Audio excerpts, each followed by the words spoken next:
It's bringing right now one of the two Democratic senators that put the Democratic Party in a majority, Jon Ossoff of Georgia. Senator, thanks so much for being with us. What a month it has been for you. You get elected in an upset. Then, of course, we have the president of the United States leading an insurrection against the U.S. government. And now here we are in early March. And one of the most dramatic pieces of legislation to pass the Senate in quite some time, with your vote being the deciding vote. Talk about it. Yeah, this stimulus bill, Joe, and good morning. Thank you for having me. The stimulus bill is the most substantial economic relief package for working and middle class Americans in the nation's history. It is extraordinary what it's going to do to improve daily life and relieve economic pain. The investments in public health and safely reopening the country will help us get back to normal. Between the stimulus checks, the child allowance, the tax credits, it's going to make a profound difference in the household finances for millions and millions of Americans. And we would not have been able to pass this legislation, despite the fact that it has overwhelming bipartisan public support, had we not won these two races in Georgia in January. And we could not have won these two races in Georgia in January without record-shattering black turnout. And that's exactly why these politicians in Georgia right now, who are no better than Bull Connor and figures of the Jim Crow era, are trying to strip the right to vote away from black voters in the South today. Yeah, and I'm going to talk to you about that in one moment. That voting rights bill that's going to probably be up next. But I wanted to ask about what you're going to be saying, what you're going to be doing in the coming weeks and months throughout parts of Georgia. Like, for instance, I was born in the suburbs of Georgia, Doraville, back when, believe it or not, when Doraville was like on the outskirts of Atlanta. That's how old I am. But there are a lot of former Republicans, just like me, who voted for you. And you're going to need those votes as well if you're going to be able to govern effectively.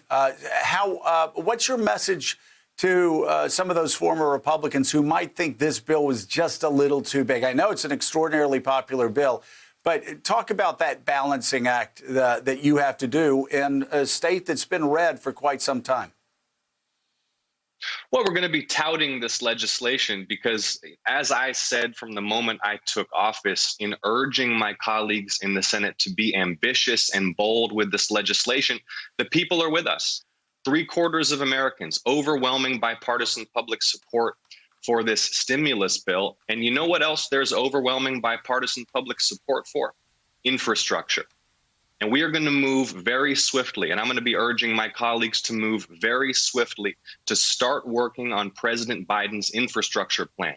It's got broad bipartisan support.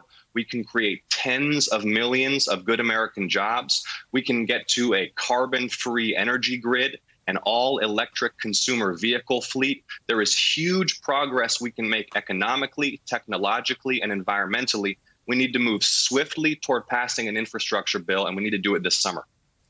Senator Ossoff, Al Sharpton, definitely need to move toward infrastructure. But let me bring you back to voting rights, because you worked for John Lewis, and you were committed to what John Lewis was about, to continue that. And John Lewis and the civil rights leaders of the generation ahead of me passed that to many of us that see now all over the country, states are coming up with different laws, state laws, that would in many ways suppress particularly black and brown voters. Don't you think that the next effort by this administration and Democrats in the Senate must be to have federal law that would protect us from what Dr. King talked about, interposition and nullification, when it comes to our voting rights? I mean, this is less thematics with the axe handle of old. Now it's at the ballot box, starting with what Georgia legislators have tried to do.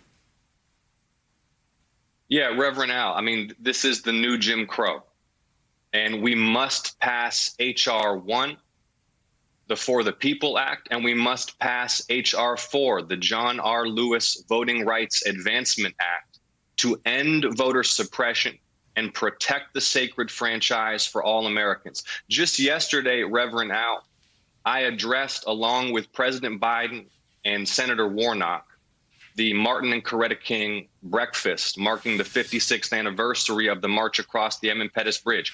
As you said, Reverend Al, John Lewis gave me my first job. He is looking down on us right now and expecting us to carry the torch forward. The struggle for voting rights and civil rights continues. They are trying to strip the right to vote away from Black Americans once again.